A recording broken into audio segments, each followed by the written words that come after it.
সদৌ অসম দেৱ দামোদৰ সংঘৰ উদ্যোগত বিশেষ অনুষ্ঠান মহাপুৰুষ শ্ৰী শ্ৰী দেৱ দামোদৰ 537 সংখ্যক আবিৰ্ভাৱ তিথি পালন কৰা হৈছে। আবিৰ্ভাৱ তিথিৰ লগত সংগতি ৰাখি নাম প্ৰসংগৰো আয়োজন কৰে। মহানগৰীৰ পল্টন বজাৰত আড়ম্বৰপূৰ্ণভাৱে আবিৰ্ভাৱ তিথি পালন কৰা হৈছে।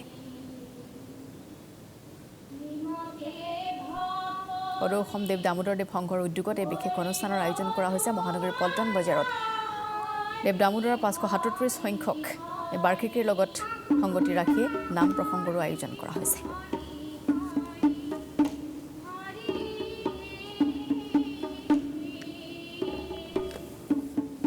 খ্ৰীষ্টম আবিৰ্ভাৱ তিথি আমি যিটো জন্ম তিথি বা জন্মোৎসৱ বুলি কওঁ, আমি এইবেলি অন্যবাৰ আমি আমাৰ আঞ্চলিকবিলাকত সত্ৰসমূহত আমি এইটো পালন কৰোঁ। এইবাৰ আমাৰ দেৱ দামোদৰ জাতি মানে যিখন আমাৰ সদৌ অসম দেৱ দামোদৰ সংঘৰ সেই মাটিখিনি অৰিজিনেলি আমাৰ আছিলে। তাৰপিছত বিশেষ কিবা এটা কাৰণত আমাৰ দেৱৰে সাংস্কৃতিক আৰু গৱেষণা কাণ্ডত দিছিলে। আমি প্ৰথমবাৰৰ কাৰণে সদৌটি মিলি আমাৰ 286খন সত্ৰ আৰু আমি সদৌটি মিলি আজি এই উৎসৱটো এদিনীয়াকৈ পালন কৰা যোজনা কৰিছোঁ। আমাৰ কাৰ্যকৰী সভাপতি ডাঙৰীয়া কলিতা ডাঙৰীয়া আৰু আটাইতকৈ কৰ্মী মানুহ সম্পাদক ডাঙৰীয়া আৰু আমাৰ দুজন আমি আমাৰ দামোদৰ ৰত্ন প্ৰদান কৰিছোঁ। তাৰে এগৰাকী নৃপেন কুমাৰ ভাগৱতী ডাঙৰীয়া, বিশিষ্ট লেখক গৱেষক কৰ্মী, আৰু তাৰ পাছফালে আমাৰ এখেতসকল আছে। আৰু মূল মানুহ হ'ল আমাৰ শিৱপ্ৰসাদ শৰ্মা, ইয়াৰে প্ৰেছিডেণ্ট হাজো দলৈ। তেওঁৰ মানে প্ৰচেষ্টাত, তেওঁৰ ভাগিতাত আমি এই মাটিখিনি আমি পাইছোঁ। আৰু আমি এতিয়া অকল ইয়াতে আবদ্ধ থাকিব খোজা নাই। আমি বিশ্বজোৰা এটা অভিযান চলাব খুজিছোঁ। আন্তৰ্জাতিকভাৱে, ৰাষ্ট্ৰীয়ভাৱে, প্ৰাদেশিকভাৱে গুৰুজনাক আগুৱাই নিয়াৰ প্ৰয়াস কৰিছোঁ।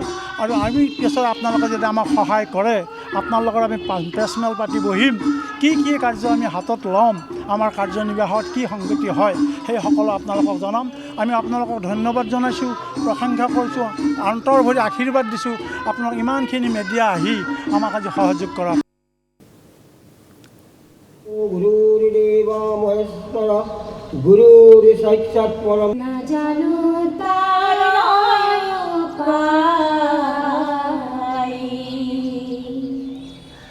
কিমতে ভকতি কৰিব তোমাৰ হৰি হৰি হৰি